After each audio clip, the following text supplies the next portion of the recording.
Hi everyone, welcome to the channel. My name is Kevin and we are going to discuss the 4 new features that will be enhancing your Safari experience with iOS 17. So the first new feature coming to Safari with iOS 17 is a feature called Profiles. So what Profiles does is it separates your Safari experience between different profiles. You can have a profile for work and you can have a profile for personal.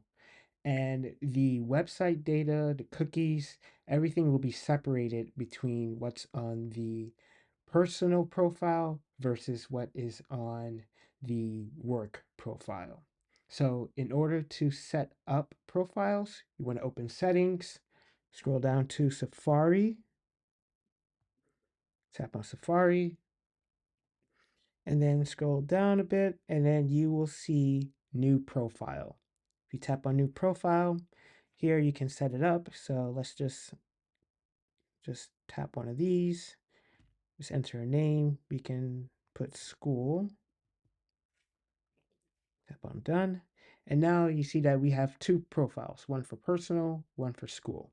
So when we open Safari and we tap on the 2 tabs on the lower right hand corner, then we see a little profile icon right there in the middle of the screen. You can tap on that.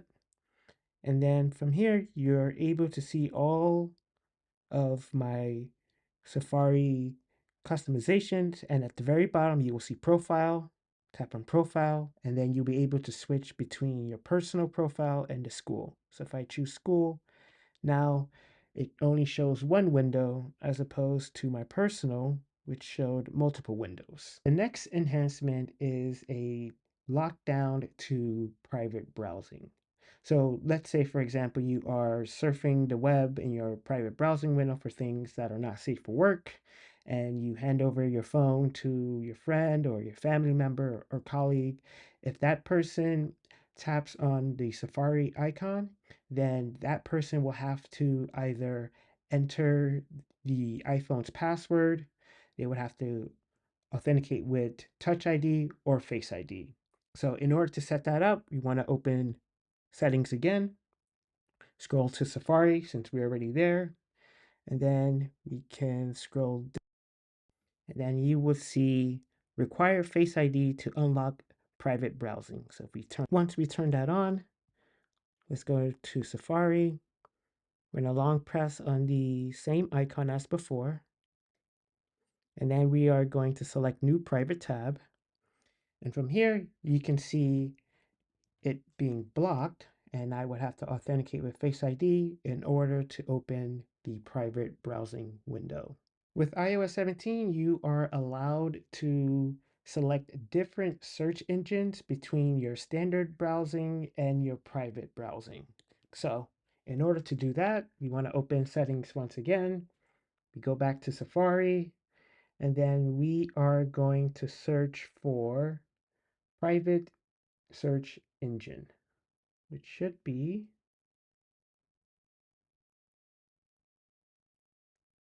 right here. So tap on default, and then you can use the default search engine, which means that whatever search engine you use for your standard browsing will be applied to your private browsing, or you can choose from any one of the 5 choices here. With Safari on iOS 17, you can also strip tracking URLs. So in order to do that, we want to go back to settings, tap on Safari, and this time scroll all the way to the bottom, tap on Advanced here, and then you want to tap on Advanced Tracking and Fingerprint Protection. So if we tap on that, and then you can choose between all browsing, which is your standard and your private browsing. You can also choose just the private browsing, or you can turn that off. I am going to select all browsing right here. And that's how you can strip the URLs. With Safari, you can even hide your IP address. So you want to open settings, tap on Safari, and scroll down until you see hide IP address. If you tap on that, you can choose one of the selections here.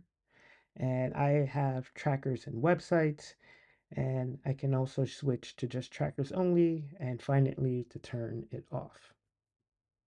One of the biggest enhancements to Safari is having the ability for Siri to read a website to you. So if you open a website, I have the Wall Street Journal as an example. We tap on the A icon, and then towards the bottom, you should see an option that says Listen to Page. When you tap on that, then Siri will read the website to you. And that about wraps it up for this video. Of course, there are going to be a ton of other Safari features that I may have missed. And if I have missed some, please leave them in the comments so others are informed about the new features coming to Safari with iOS 17. You can also share the video with your friends. You can subscribe if you're new. All engagement is good engagement. And until next time, I will see you in the next video. Take care.